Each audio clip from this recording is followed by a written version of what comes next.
Hello, my name is Simonez, and welcome to another Simonez Guide video. This is the first of many videos about rogues in Wrath of the Lich King. We struggled through TBC, my friends, but Wrath is our time to be the top dog, most alpha chad damage dealers of the whole expansion. A well-geared and well-played rogue will almost certainly be capable of topping the meters in every phase of Wrath of the Lich King. There were significant changes to rogues throughout Wrath of the Lich King, so with Wrath Classic starting on patch 3.3.5 balance, the optimal things to do with your rogue in PvE will be different than you may remember. Some of these are more or less sure things that we can expect, but there are other potential changes that we won't know about until we can test them in the Wrath beta. We're looking at a few changes here, and we'll start with arguably the most important change: rogue poisons. In Wrath, your damaging poisons will scale up in damage with your attack power. This is a big deal and completely invalidates any consideration of using sharpening stones or anything other than poisons on your weapons. Instant poison gets 10% of your attack power, wound poison gets 4%, and deadly poison gets 12% of your attack power as added bonus damage. Deadly poison is doing some new stuff as well. Once deadly is at 5 stacks on the target and it triggers again, it will refresh the stack like it does now, but it will also trigger the poison on your other weapon.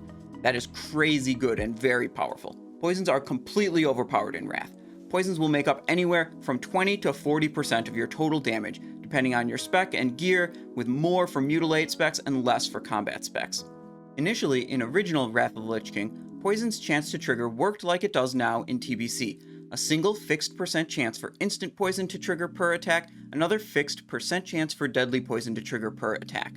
This made people want to use 2 fast daggers back in the day to increase their poison damage. A faster weapon meant more poison procs for both instant poison and deadly poison. In 3.3.5, however, instant poison is changed to be a proc per minute effect, which means the chance to trigger per attack varies based on the speed of the weapon it is applied to. Faster weapons have a lower chance per hit, and slower weapons have a higher chance, so that you get roughly the same number of triggers per minute of attacking with any speed of weapon. This means that the fast weapon meta for Mutilate is dead on arrival. The ideal play for both combat and Mutilate will be to use a fast weapon with deadly poison and a slow weapon with instant poison in Wrath Classic. Another part of the fast weapon meta for Mutilate was that the focused attack talent in Assassination originally gave you 3 energy every time you got a critical strike, so faster weapons meant more procs. That is reduced to 2 energy in 3.3.5, a 33% nerf. Faster weapons still means more procs, but is much less significant with the 3.3.5 version of the talent. Before we continue, if you like this video and want more Wrath of the Lich King rogue content, be sure to drop a like and subscribe to the channel. I look at my video metrics of likes and subscribes to help decide what kind of content you guys want, so vote with your likes. On the topic of talent specializations, another thing you might have read online or remembered from back in the day is that Mutilate spec is very strong in Wrath. My own spreadsheet and calculations agree with this completely. Mutilate is the king of single target damage throughout the expansion. Your poisons are totally overpowered, and the Mutilate spec combined with Envenom is able to take advantage of poisons the best.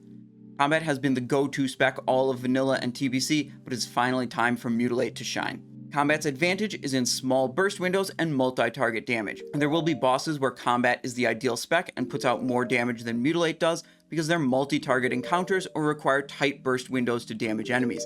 Mutilate lacks meaningful damage cooldowns, whereas combat gets 3 excellent ones in Blade Flurry, Adrenaline Rush, and Killing Spree. A guild trying to speed clear a raid may desire a combat rogue as they care about damage on trash, which is almost all multi-target damage, where combat has the advantage. Another consideration, and perhaps the most important consideration between the 2 specs, is that Mutilate provides a plus 3% crit chance debuff for the raid, which is shared with Elemental Shamans and Retribution Paladins, whereas combat provides plus 4% physical damage debuff for your raid, which is only shared with Arms Warriors for providing that same buff. If your raid is lacking one or the other debuff, that should weigh heavily in your decision of which spec to use for that raid. Both combat and Mutilate are strong and viable specs to bring to raid in Wrath of the Lich King. I do want to include some information here about Prepatch and Preraid gearing for rogues, but you need to take it with a grain of salt. We don't have the beta yet, so no one knows for sure what talents or gear will be best. I did a lot of work to research and build a spreadsheet for comparisons based on my best guess of how different mechanics and things will work. I'm confident in these results, but the conclusions are subject to change if we see something unexpected in the Wrath beta. That being said, let's talk a little bit about Prepatch at level 70 first. Even in the Prepatch at level 70, combat with Glyphs should still be king.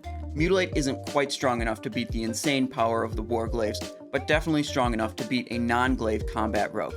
I think there's roughly a 200 DPS difference between each of these. Combat Glyphs on top, minus about 200 DPS to get to Assassination with Crux and Brutal Gladiator's Shiv, then minus another about 200 DPS to go down to combat with Hand of the Deceiver or Blade of Savagery. If you've got some Glyphs, or you're trying to get them, and wondering how long they'll last, it's not long. If you get Kroll Cleaver and Avul's Sword of Jin BOE epics at level 80, equipping both of those is a small upgrade over the Glaive set. There are even a few single weapons out of Naxxramas where if you get just one weapon, it's worth breaking the Glaive set like Calamity's Grasp or Silent Crusader. The Slayer's Tier 6 set 2-piece bonus is very strong, and for either combat or mutilate, you won't replace the belt and bracers until you have epic Naxxramas upgrades for both slots, and even then, it will be a pretty small upgrade to do so.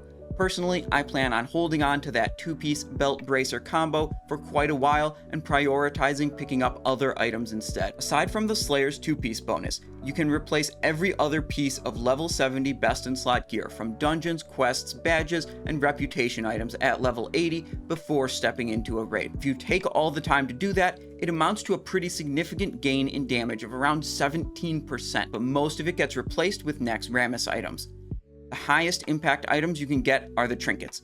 Darkmoon Card Greatness from the Nobles deck and Mirror of Truth from badges are the biggest single item upgrades you can get at level 80 and also remain as best in slot trinkets in all of Phase 1, so they're well worth the effort. Next up as biggest upgrades are the Rings and Necklace, Hemorrhaging Circle, Band of the Kirin Tor, and Pendant of the Outcast Hero. These, however, do not remain as best in slot in Phase 1 and will be replaced in Naxxramas, Eye of Eternity, and Sartharion. If you don't want to shell out for the Band of the Kirin Tor, you may be able to snag a Signet of the Edward the Odd on the auction house for less, which is only very slightly worse than the expensive Kirin Tor ring. Combining the trinket, ring, and necklace upgrades, you get about plus 8% in your damage output for just 5 items, roughly half of the potential gain of getting the entire pre-raid best in slot setup with 15 new items. Next, let's talk about Glyphs. Glyphs come from the new profession Inscription, and a max level character will be able to use 3 major glyphs, which enhance your combat performance by buffing particular abilities, kind of like talents. Many important glyphs were only added to the game once Uldar came out in patch 3.1. It's not clear if these glyphs will be accessible from the start of Wrath Classic or released later on. There are some really important ones like Glyph of Mutilate, Killing Spree, Fan of Knives, Hunger for Blood, and Tricks of the Trade that all came out in 3.1. We'll have to wait and see when we gain access to these glyphs in Wrath of the Lich King Classic. There's no doubt that Mutilate spec gains more benefit from access to the 3.1 glyphs than combat does, so exactly when those come out can affect the balance of the specs. On the topic of glyphs, many guides about Wrath that I've read had Glyph of Sinister Strike as the absolute best glyph for combat. I do not think so. Only sometimes getting free combo points is just not a very strong effect, and the other glyphs offer much better effects. I can't say why other sources I've read seem to like this glyph so much, but my own analysis from my spreadsheet shows it as one of the weaker glyphs for combat. It's just like getting 2.5 ranks of Seal Fate, and that's just not very good. For comparison, glyphs like Slice and Dice or Rupture are better choices in most circumstances. These glyphs that increase the duration of the abilities are more effective and require you to devote less total energy to maintaining the Slice and Dice buff or the Rupture debuff than the free combo points from Sinister Strike glyph would. Moving on to professions, Engineering is definitely the best for PvE DPS, granting access to the super good Hyperspeed Accelerator glove enhancement, and of course to Serenite Bomb explosives. Either jewel crafting or tailoring are second best, with jewel crafting providing more powerful Dragon's Eye gems and tailoring giving a very nice Sword Guard embroidery enchant. Depending on the phase, either jewel crafting or tailoring is just slightly better, but never more than about a 10 or 15 DPS difference in a game where you're dealing anywhere from 7,000 to 14,000 DPS. The marginal benefit of jewel crafting is being able to swing your stats around with gems more easily due to the very high value Dragon's Eye gems, which is important while gearing up each phase and not yet in full BIS. maintaining your poison hit cap and expertise cap more easily. The marginal benefit of tailoring is the ability to stack up more effects in an initial burst window with a big extra 400 attack power proc. Depending on how well you can utilize that in your raid, you may be able to get even more value than the spreadsheet suggests out of the tailoring profession. There does not appear to be a really meaningful difference in raw damage output between jewel crafting or tailoring. Personally, I intend to make my rogues tailoring since I think trying to juice extra value from the proc sounds fun, and the difference between the two is very obviously not significant. Now for a few things I want to mention that are a bit uncertain. We will have to wait and see how these are in Wrath, and I can't make a good guess about them right now. First up is a curious and significant peculiarity with Mutilate. In current TBC Classic, each time you cast Mutilate, you get one chance to trigger offhand weapon effects like poisons, trinket procs, enchants, or whatever, and 2 chances to trigger effects that come from your main hand. This isn't really intuitive or explained anywhere, but if you go to some mobs and only have poison on your main hand and just Mutilate, you can see pretty clearly it's possible to get 2 main hand procs from a single Mutilate. In TBC, it's not a big deal, but with the insanely buffed poisons in Wrath, it is a pretty significant thing. If this 2 chances behavior continues in Wrath, it will be a pretty big buff to Mutilate. According to my spreadsheet, that mechanic alone would be about plus or minus 2% damage for the Mutilate spec, depending which way it goes. Next up, we have heroic and non-heroic versions of trinkets from Trial of the Crusader, Ice Crown, and Ruby Sanctum. There has been talk from Blizzard about changing how these raid lockouts work, and with that would possibly come some changes as to whether or not you can use both the heroic and non-heroic version of the same trinket at the same time. Whether or not we'll be able to use both the heroic and non-heroic versions of certain trinkets will certainly shake up what is considered best in each of these raid tiers. The last uncertain thing I want to talk about in this video relates to potions, overkill, vanish, and shadow meld, the night elf racial ability all in one. In Wrath of the Lich King, your potion usage is restricted to once per combat. The cooldown on potions does not start counting down until you leave combat.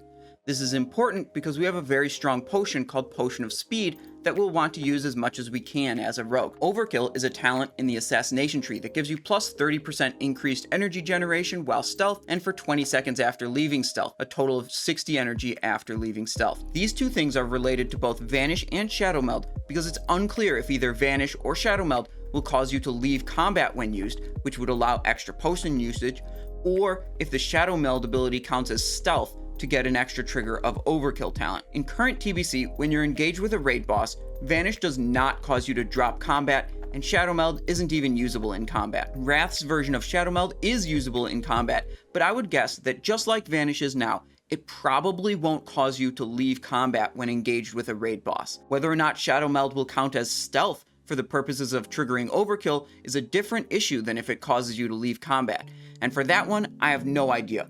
We'll definitely have to test that when the Wrath beta comes out. I've got the Wrath of the Lich King spreadsheet all up and running with preliminary BIS lists for all phases. You can find it on my Discord linked in the description of the video, so go join and check it out. I'm waiting to make more detailed video content about gearing until I can get access to the beta to be able to confirm that I have all the mechanics implemented in the sheet as they will be in Wrath Classic. I did my best to research how I think things should work, but don't know for sure yet how they will work. I'll hold off on full BIS lists for a little bit still. Be sure to drop a subscription to the channel and turn on notifications so you don't miss when those come out. Thanks for watching the Simonized Show. If you haven't already, be sure to hit that subscribe button. Can't wait for more sweet videos? Links are on screen that you can watch right now. Be sure to join the Discord server and pop by on Twitch to catch me live. Links to both are in the video description. Thank you for watching and have a great day.